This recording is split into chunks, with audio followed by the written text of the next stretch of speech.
Hey everybody, I'm back finally, and in case you haven't noticed, I dyed my hair.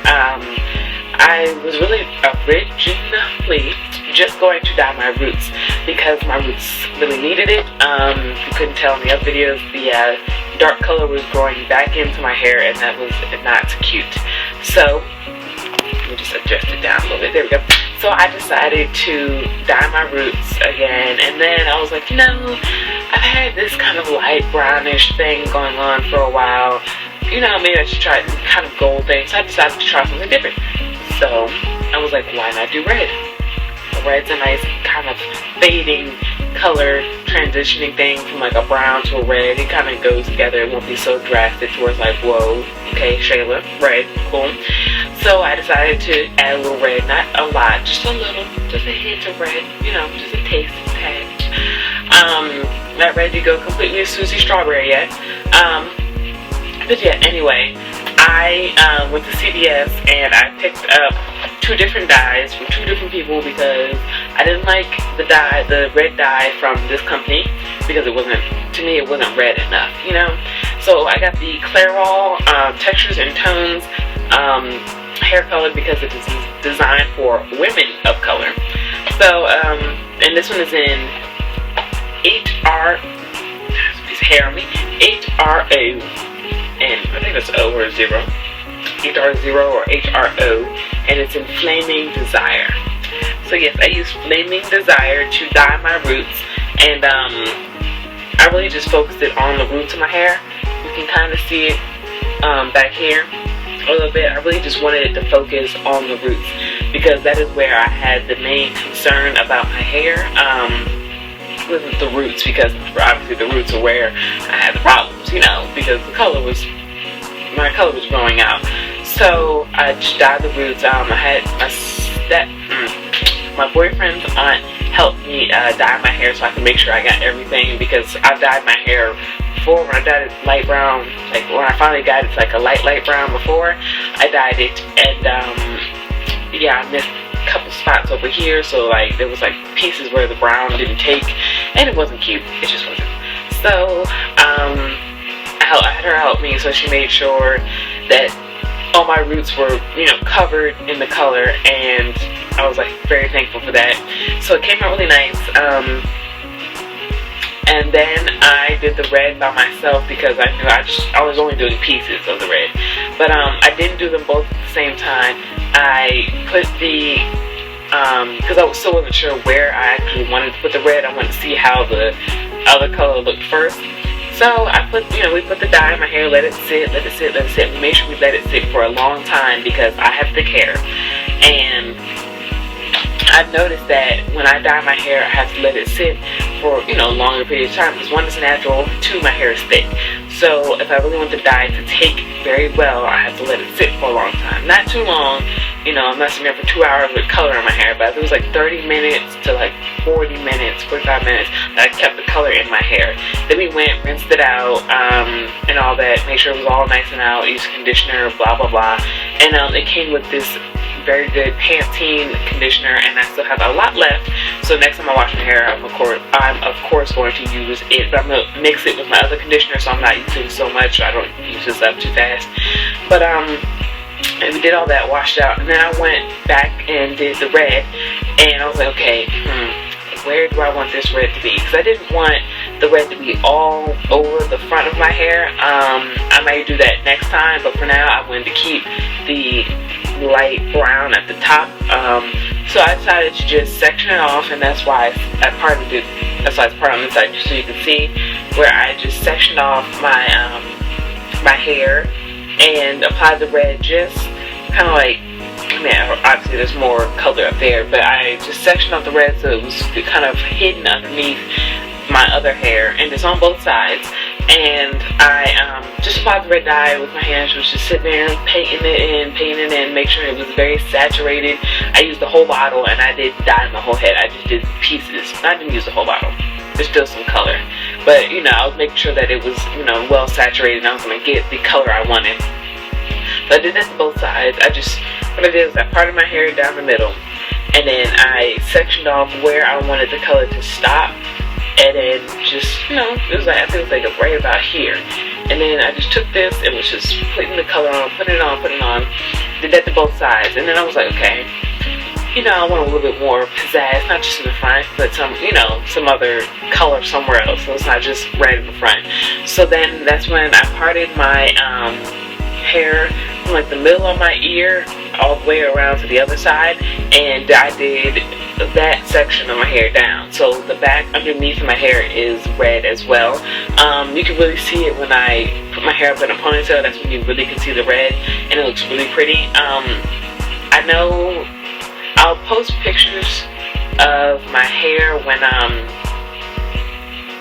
I dyed it before, when I had the more like golden orangey kind of brown color in the front, and in the back I kind of did the same thing with the red, but not as bold.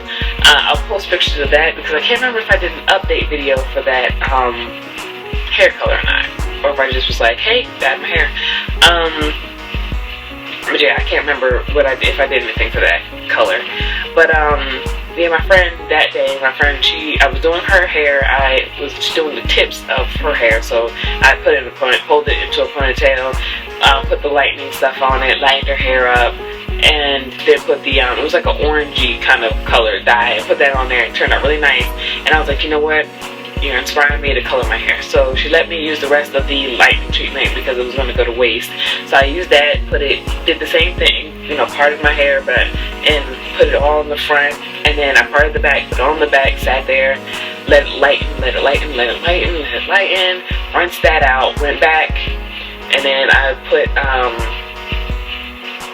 the orange in my hair on the parts that were lightened, and now let that sit, rinsed it out, and then I had this really nice color, and everybody was like, ooh, that's so pretty. I was like, I know, you know, but I really do like experiment all the time to see my hair colored. Even back in Delaware, no, I didn't have my hair.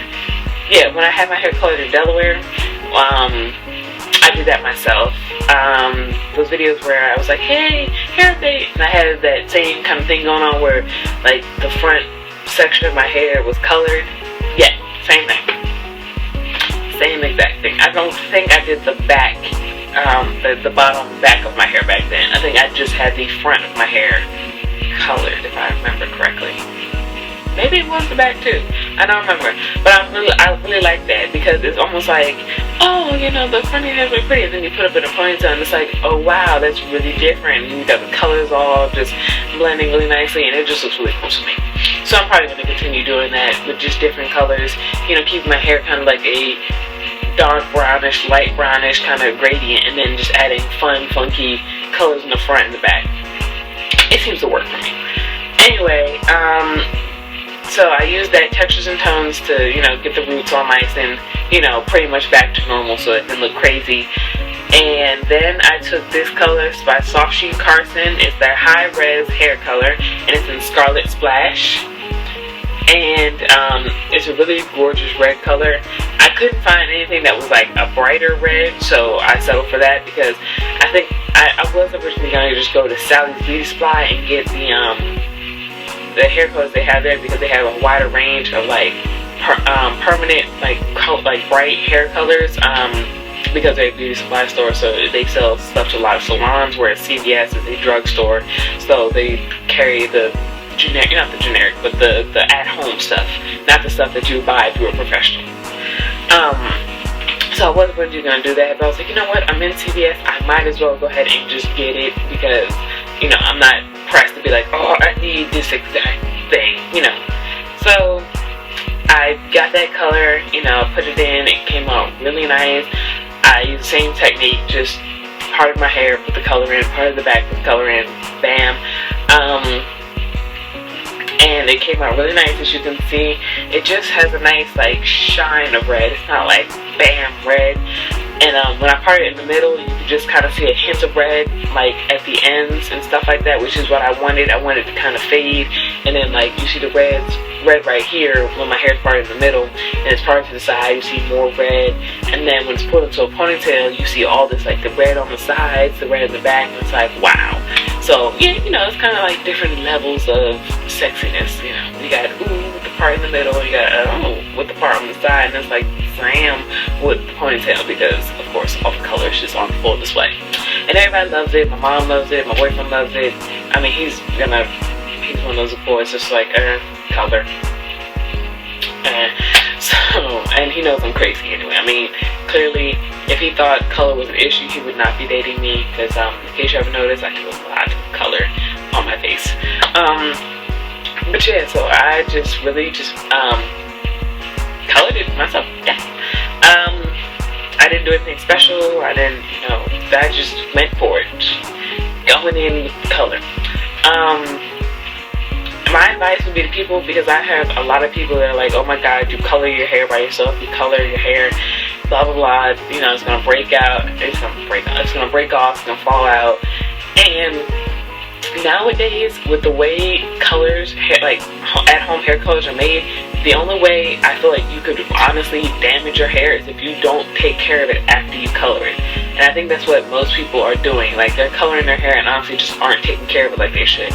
Because the conditioner, the color I used, the light brown one, had almost no, I think both of them didn't have any like really strong smell in them at all. Like, seriously, there was nothing strong about them. They almost smelled kind of pleasant, like kind of fruity. I don't even know how to describe it, but it didn't have that strong, like, chemical, like, I'm choking kind of smell. It was like really pleasant. I didn't, wasn't sitting there like breathing in fumes and stuff. So they've taken out a lot of what makes the hair dyes bad. And the conditioners that come with the hair dyes are amazing. Like, that Pantene conditioner is amazing, and it really does like soften your hair and really conditions it. And you have to continue to do that even after you've done the initial coloring. You can't just use a conditioner for the initial coloring and then that's it, and then think you just go and do the same thing you were doing before with your hair. No, now you have coloring. There are certain shampoos and certain products that are especially designed for color treated hair. That is why they are there for color treated hair, for you to use when you color your hair. And so a lot of people think, I can just, I can just use the same shampoo. No, because then you're going to get mad because your color's going to start fading and you're not going to have, that same long-lasting sheen and brightness that your color used to have. You want to use, like, really good conditioners on your hair, because your hair, you changed it a little bit. You added something to it. It's not as bad as getting a perm or getting something like that done, but you have kind of changed your hair slightly, so the texture may be a little different. I haven't noticed mine being any different, but this may be because my hair is so thick that darn near anything besides a perm isn't going to really mess up my hair. I mean, really, I could probably, because like I said, I have lightened this part of my hair twice or 3 times, something like that. I've lightened this specific part of my hair, and it is fine. It is not crumbly, it's not hard, it's not scraggly, my ends aren't like, but yeah, I've lightened this back part of my hair and dyed it like 3 or 4 times. The first time I dyed my hair, I used a lightening treatment on my hair, not a dye. No, I lightened my hair, so it was permanent. I did it in between, so like I had like light, layers and dark layers, so I had it like all throughout my hair. Except, where did I stop? I can't remember. I think I stopped like somewhere up here. But yeah, I had it all throughout my hair. It was lightened and everything, and my hair was fine. Nothing broke off, nothing was all like dead looking. My hair was fine. It's all on how you take care of your hair. If you don't take care of your hair and treat it like it should be, then of course you're not going to have good looking, long lasting colored hair. You're going to have dry, brittle looking, nasty hair. So it's really like, I hate when people are like, oh man, you're doing all that coloring to your hair, it's going to damage your hair. And I'm like, no, it's not. It's good. I'm not those people that's like going around doing 8 different colors in 2 weeks. No, and especially not permanent color. I'm doing it every once in a while when I feel like, okay, it's time for a new color. But if that's your style, if you want to do a bunch of different colors at once, make sure you just keep it moisturized and healthy, because you're going to have to work a little bit harder to maintain that style, because it's different now. It's not just your natural hair, it's your hair with color. And, you know, you've changed kind of the composition of it a little bit. Now you put some dyes in, now it's not blonde anymore, it's green. And, you know, you gotta take care of that green hair. So yeah, I just feel bad for people that just get a bad rap, and then people look at them like, ooh, she keep dyeing her hair is gonna fall out. Because I have a friend that recently dyed her hair purple, and her hair is still as thick and curly and gorgeous as it was when her hair was blonde and her hair was her natural, like, dark brownish color. So she's gone from dark brown or whatever, dark brown to, like, I think a lighter brown she had when we graduated, to like a blonde, like a blonde, like, I guess it's blonde, and then she had pink, and then, yeah, she had like a yellowish blonde, and then she went really blonde, and then she had pink, and now she has purple, and her hair is fine. She takes care of it, her hair is fine. So it's just all how you take care of your hair, and I didn't mean to make this like that kind of video, but really, I just, you know, I hate to see people that judge other people just by what they assume is gonna happen with what they do. That's like me saying, that's like people saying, ooh girl, you're gonna have all kinds of wrinkles and all that when you get older because you wear all this makeup and all that. If I take care of my skin, or even have all these pimples because you know, put all this makeup on your face, if I take care of my skin, if I wash my face at night, if I, you know, make sure I'm doing what I need to do with my skin, trust honey, my skin will be fine when I am in my 50s and all that. It's all on how you take care of yourself. So, anyway, I hope this helped anybody that's wanted to know, you know, what I use for my hair. I really just, protect my hair. Use a heat protectant, I brush my hair. I comb my hair out in the shower with a pick when I put the conditioner in to make sure it's distributed evenly. I wrap my hair at night and sometimes put a little bit of leave-in conditioner in my hair while it's dry and then wrap it. It helps me to wrap it because my hair is like really silky, so it's kind of hard to keep it wrapped. But it also, you know, puts extra moisture in my hair while I'm sleeping. But I've been trying to remember to always wrap it because that is my worst enemy. Because if I don't wrap my hair, these little edges right here, they look so cute and dainty, they will get wavy. They already are kind of wavy because I took a nap one day and they got like this. But if I sleep on them any more than this, they will get super wavy and super just and, you know, my hair will have like weird bumps in it and stuff like that. So I have to constantly wrap my hair or else it will, yeah, my ends will look like shit and I will look like shit. It's just not cute. It's just real. So, anyway, I hope you guys enjoyed this video, and I hope this was too much of a rant and more of a help thing. So yeah, I will talk to you guys later. Bye.